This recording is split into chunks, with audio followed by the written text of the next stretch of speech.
You guys are watching NFL Daily by Chat Sports. I am your host, Tom Downey. We're going to start with some trade rumors out there, as it's been an NFL season full of wild trades. Could DK Metcalf be the latest of the notable receivers to be dealt? Those trade rumors continue to percolate around the Seahawks star receiver, so much so that ESPN even did a bunch of different trade ideas on DK Metcalf. Some of them were good. Some of them were not in the end. Now, the Seahawks reportedly have been telling teams that they don't want to trade DK Metcalf, that they think he is a key part. Despite that, well, it is what they said about Baker Mayfield, or not from Russell Wilson, for example. Speaking of Baker, this was ESPN's trade idea for the Seahawks to trade away DK Metcalf. Seattle gets Baker Mayfield and a future second-round pick for one of the best young receivers in the NFL. To be clear, ESPN, that is a garbage offer. The Seahawks are getting a future second that in theory would be in the 50s and a quarterback that doesn't have much trade value right now for a guy who allegedly the Jets could offer the 10th overall pick. To be blunt, that offer sucks. It's terrible. Baker's trade value is maybe an early day 3 pick right now, if that with his contract problems. So you're eating a bad contract, getting a QB that maybe is your guy, maybe not, doesn't have much trade value right now, and a future second. That sucks for a player of this caliber in DK Metcalf. That is a hang up the phone, don't bother calling unless you want to be serious conversation. You're basing it on a Baker Mayfield trip. No. Baker, who I was excited about entering this year because he was so good down the stretch in the 2020 campaign, was bad this year. And yes, I know he was banged up, but his footwork has regressed almost every year. He doesn't feel comfortable in the pocket at all. And it's not that the injuries, he's got no confidence. He sits back there, and there are 3 guys open. And we all saw the ESPN screenshot from Monday Night Football, right? 3 guys open, takes a sack. Throw the football, Baker. So it's fine to believe in Baker Mayfield, but that offer is disrespectful to Seattle. And honestly, it's a joke that ESPN said, yeah, we can publish this because it's that bad. Now, of these 2 guys who have been heavily linked in trade rumors, who is more likely to end up being dealt? Type in DK for DK Metcalf or BM for Baker Mayfield. Let me know in the comment section. In fact, I'm going to make this one the pinned comments on today's video. So the ad break comes here. Take advantage of it. Head down there and type DK or BM. Let's talk Deebo Samuel now, because it would appear to me and many others out there that, Deebo Samuel's angling to get a new deal from the 49ers, and understandably so after what he saw Davante Adams and Tyreek Hill get. So much so that he has removed the Niners from his social media, unfollowed them, blah, blah, blah, that whole thing that happens far more frequently now than it ever did in the past. Mike Florio suggested that Deebo Samuel could hold in, meaning with the way the NFL rules are set up right now, you can't really hold out because you get fined so much, but, yeah, my hamstring, coach, I can't work right now. I'll be there, but I'm just going to do some stuff on the side, not be involved until I get paid. Jamal Adams did something similar. That's not unusual. Clarence Hill even said that Samuel wants to be the highest paid non-QB in the NFL, and my first reaction was, wow, that's so much money, holy cow. It's not really, though.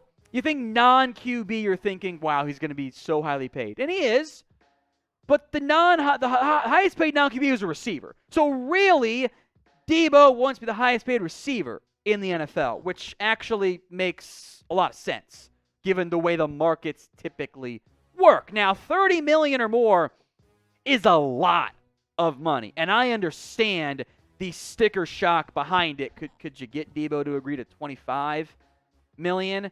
And if you're not going to pay him long term, well, then the Niners are facing the same spot Tyreek Hill and Davante Adams were.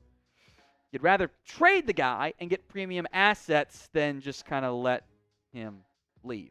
So what do you think the 49ers end up doing with Deebo Samuel? Type T for they're going to trade him away. Type P for they'll just pay him and get that deal done. Or type W for they will instead wait and not rush into any decision right now. NFL Daily is also on Rumble, where we've got free and uncensored content on that video platform. We're trying to grow to the other platforms you guys out there are using, continue to dominate the sports video landscape here. They got on Rumble sports, news, politics, tech, business, etc. So there's a lot of stuff you guys can follow over there. And go follow us, rumble.com/NFL Daily.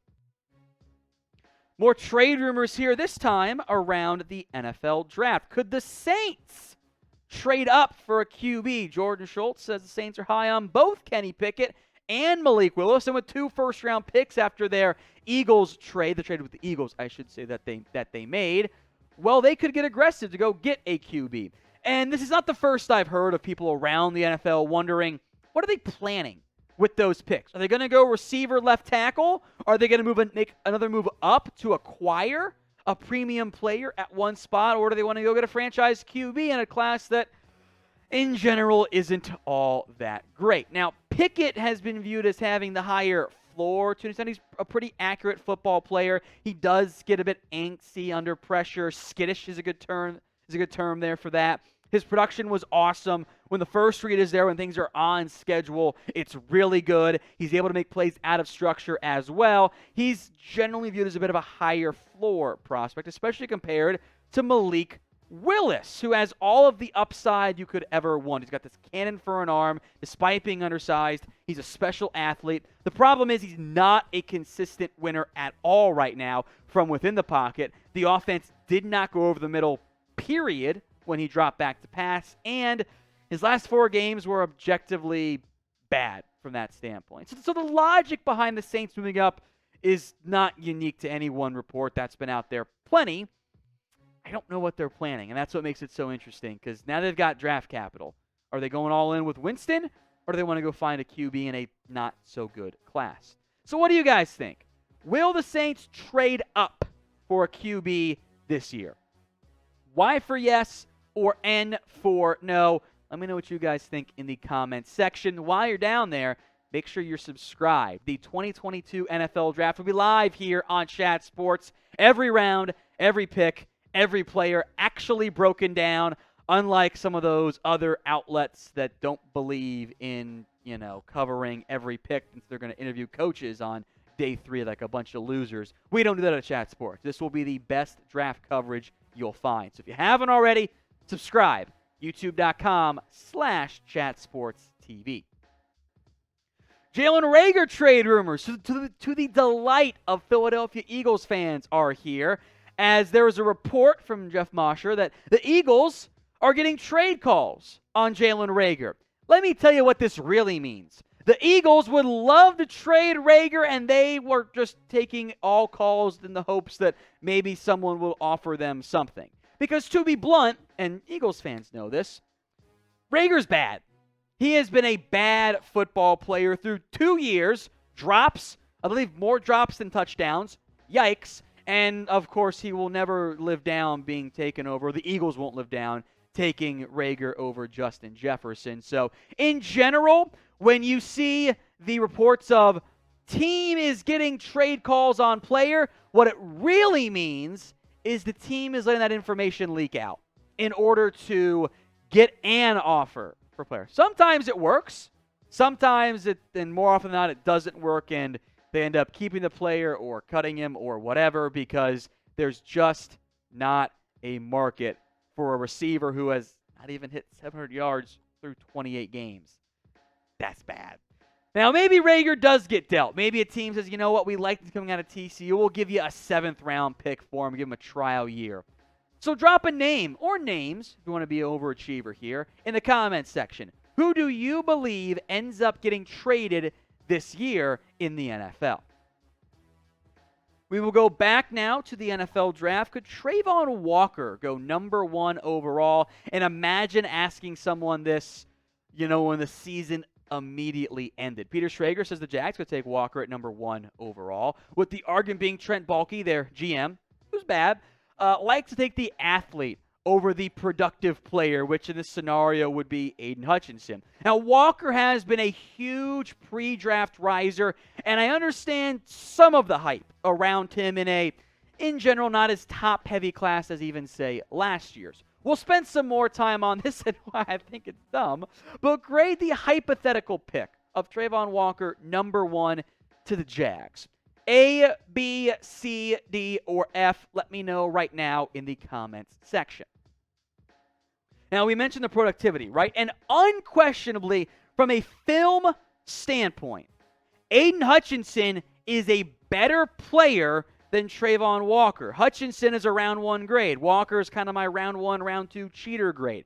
Tackles, wildly in favor of Hutchinson. Yes, Georgia rotated more. That's fair. But tackles for loss, double. Sacks, double. Pressure rate, double. Hutchinson, against decent competition, of course, at minimum, in the Big Ten, was a way better football player than Travon Walker. So the argument is not based on who they are right now. It's about, well, these are prospects. We're projecting here, right? And Walker is the type of player NFL teams love from an athletic standpoint. He absolutely is a freak. These are the relative athletic scores. RAS, it factors in the size, what particular drills matter more for different positions. So when you're 6'5", 272, and you run a 4'5", 140 and have a 35.5-inch vertical jump, and you're moving like a damn receiver at 272, yes, you are a freak athlete with 35.5-inch arms. The issue is he wasn't that productive on the field, but the traits are tantalizing. Here's my counter argument. Hutchinson is not a stiff. He is a great athlete as well. His 3-cone was just as good as Travon Walker's. Now, he's not as big, 260, and his arms are shorter, but Hutchinson is also a great athlete. So don't let anyone tell you Hutchinson isn't a good one. And that is why, if I were Jacksonville, frankly, I'd have more interest in Kayvon Thibodeau over Travon Walker. But taking Walker over Hutchinson, yeah, I don't like that idea at all.